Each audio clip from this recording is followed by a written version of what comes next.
주제를 좀 바꿔서 지금 그 비트코인 이슈인데 미국은 이제 달러 패권을 유지하기 위해서 스테이블 코인을 키우면서 이제 트럼프 대통령 2기 때 비트코인을 전략 자산하는 그 전략을 취하는데 지금 중국도 제가 알기로는 비트코인을 굉장히 많이 보유하고 활성화하다가 시진핑 주석이 여러 이유로 금지해서 그러면 앞으로 이 비트코인은 어떻게 될 것인가? 교수님. 일단은 지금 이제 미국 입장에서는 달러 패권을 유지하기 위해서도 이제 이 비트코인이 중요하고 또 특히 이제 스테이블 코인 달러가 중요하기 때문에 그 미국을 수도로 만들겠다고 하는 거고 일단은 뭐 중국은 정반대 입장에 서 있긴 하죠. 일단은 네. 규제를 하는 게 맞습니다. 근데 규제를 하는데 지금 어떠한 느낌이냐면 그대로 규제를 갈 것이냐. 일단은 전체적인 비트코인 수를 봐도 1등이 미국이고 2등이 중국이고 거의 비슷하거든요. 근데 이거를 기본적으로 중국 정부가 어떤 스탠스를 갈 것이냐 부분에서 대외적으로는 일단은 이 홍콩은 좀 특이하게 놔두고 네. 일단은 스테이블 코인 위안화나 이런 부분에 있어서의 중국 정부가 약간의 정책적인 완화 가능성도 저는 있다고 보는 사람입니다. 그렇죠. 시장에서 만나보면 예. 이게 미국 이게 완전히 막아버리면 예. 중국 입장에서는 이제 거기서 도태되는 거기 때문에 그래서 이제 근데 이것이 잘못되면 문제는 중국의 돈 많은 갑부들이 그렇죠. 다 돈을 빼돌린단 말이에요. 예, 이탈이 되는 거죠. 이탈이 되는 예, 거예요. 예, 근데 예. 그것을 방지하는 규정을 만들고 조금은 감시 감독하는 틀 안에서만 네. 할 수 있게끔 이제 그걸 하는데 이제 어느 정도까지냐가 조금 우리가 지켜봐야 되고 시장에서는 홍콩 부분들을 약간은 이제 완화적인 부분들이 있고 본토에서는 이제 어떤 규제를 보냐면 중국의 돈 세탁법이라는 법이 있습니다. 네. 그 돈 세탁법에 대해서 이제 약간의 이제 수정이 되면서 이 스테이블 코인 여기에 대한 부분에 있어서 일단 중국이 뭐 다 몰수를 해서 갖고 있는데 이것을 어떻게 활용하고 어떻게 이제 자산 부분을 할 것이냐는 부분. 근데 그 정부에 있는 사회주의 틀 안에서 움직이게끔 그런 부작용, 돈 세탁이 안 되는 것들을 네. 어떻게 하면서 할 것이냐를 참 쉽지 않은 거지만 그거는 좀 고민을 하고 있는 단계 같고 시장에서는 완화가 되지 않겠나라는 중국에 있는 기업들은 그렇죠. 그렇게 제가 만나본 부분에서는 그런 게 있다. 이런 부분에 미중 뭐 패권의 입장에서 미중 패권은 이게 금융 패권도 있거든요. 그래서 그렇죠. 중국은 위안화를 국제화를 또 어떻게 보면 계속해야 되는 입장. 뭐 단시간 내는 하지 않겠지만 지금은 거래 화폐로서 위안화가 점점점 늘어나고 있는 부분이고 투자 화폐, 투자 수단으로서 이게 좀 여러 가지 시간을 가지만 이 전체적인 부분에서는 중국은 거기에 대한 준비를 해야 되기 때문에 그런 논의는 중국 내에서 내부적으로는 계속 조금씩 꿈틀거리고 있다. 그렇죠. 이렇게까지는 말씀드릴 수 있을 것 같습니다. 중국도 완전히 비트코인을 포기하고 뭐 CBDC나 이렇게 100% 가기는 개인적으로 어렵지 않나. 그렇죠. 그렇죠. 일단은 중국은 비트코인보다는 대부분 CBDC를 이야기를 하고 있죠. 예, 예. 그러니까 디지털 위안화를 더 예. 이제 명분을 가지고 있고 중국이 미국의 달러 패권에 대해서 종이화폐는 의미가 없기 때문에 중국은 항상 해왔던 게 뭐 제가 이 책에서도 얘기했지만 계속 리프로깅이라고 하죠. 한 단계 뛰어넘는 부분에서. 그러니까 앞으로 세상이 결국은 우리가 말한 이 디지털 화폐 쪽으로 갔기 때문에 이것도 법정 화폐이기 때문에 그런 부분에서 중국이 특허를 많이 하고 여러 국가들하고 해야 소통을 해서 이걸 이제 디지털 화폐 하면 누가 제일 잘해? 디지털 위안화가 제일 많이 오랬고 특허도 많아. 기술도 있어. 그렇기 때문에 일단 대외적으로 이걸 더 키울 가능성이 있고요. 비트코인도 하여튼 굉장히 주체자들이 예. 제일 공산당을 잘 알 거 아니겠어요? 그렇죠. 예. 그런 꿈틀그림이 있는 것은 맞다. 그럼 표면상으로는 이제 비트코인을 금지했는데 그러면 중국의 그 공산당 간부들이나 국민들은 비트코인을 지금은 합법적으로 투자를 못하고 못하죠.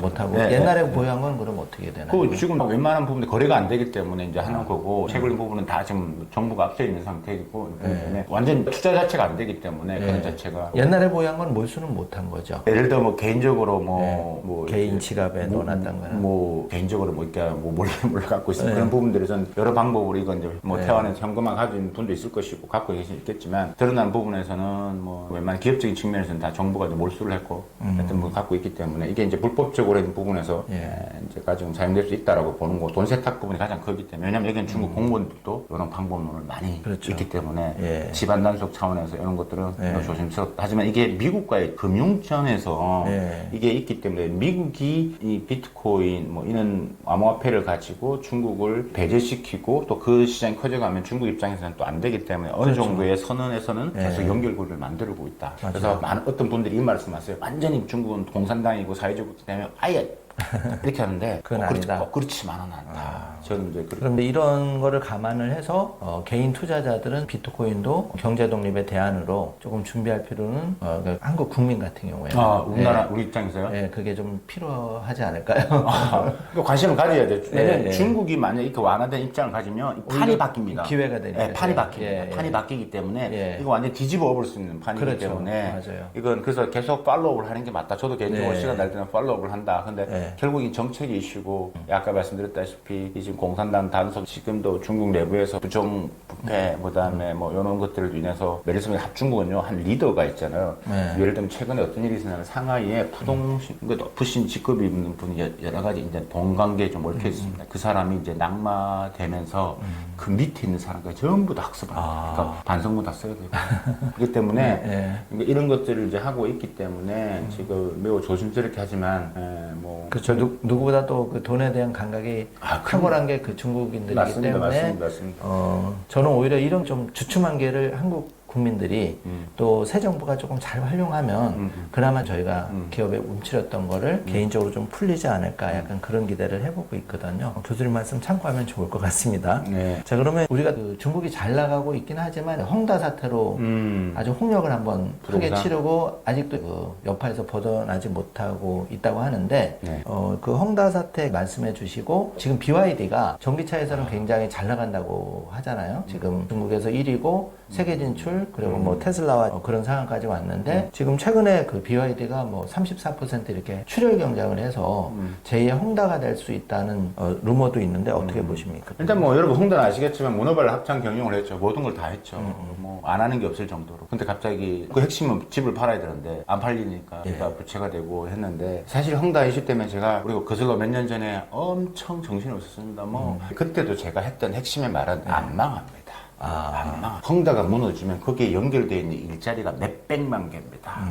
때문에 그 카테고리를 쭉 따져보면 이게 중국의 뭐 여러 가지의 뭐 기간 산업, 그러니까 가전, 인테리어부터 가전, 뭐 시멘트부터 줄줄이 가기 때문에 그렇죠, 이거는 이제 중국이라는 나라기 때문에 이것을 하기 뭐 이거를 뭐 그냥 죽게는 안 놔둔다. 하지만 시그널은 줄 것이다 해서 했는데 다 망한다고 했거든요. 네, 안 망한다. 부동산은 아직까지 심리적인 부분들이 크기 때문에 돈이 워낙 크게 들어가기 때문에 사람들이 아직까지도 관망을 하고 지금 중국 은행에서 잠자고 있는 돈이 한 2경 8천조 원이 되거든요. 2경 8천조 원이면 경입니다, 경. 예. 그 돈이 은행에서 쿨쿨 자고 있습니다.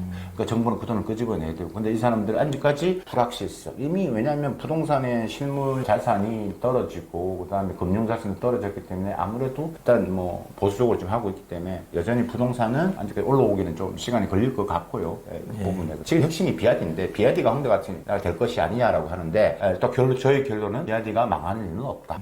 저희 결론은 이제 미리 말씀드립니다. 비아디가 출혈 경쟁뿐만 아니라 비아디 저도 예전에 심천에 상장할 때부터 계속 관망을 하고 있고 비아디가 뭐 워낙 글로벌 시장에서 넘버원이고 전기차를 팔아냈기 때문에. 근데 일단은 이 비아디가 일단 왜 망하지 않냐면 일단 비아디 연결돼 있는 업체들도 많고 물론 수직 계열화로 되어 있지만 결국 공산당의 리더십은 일자리입니다. 그렇죠.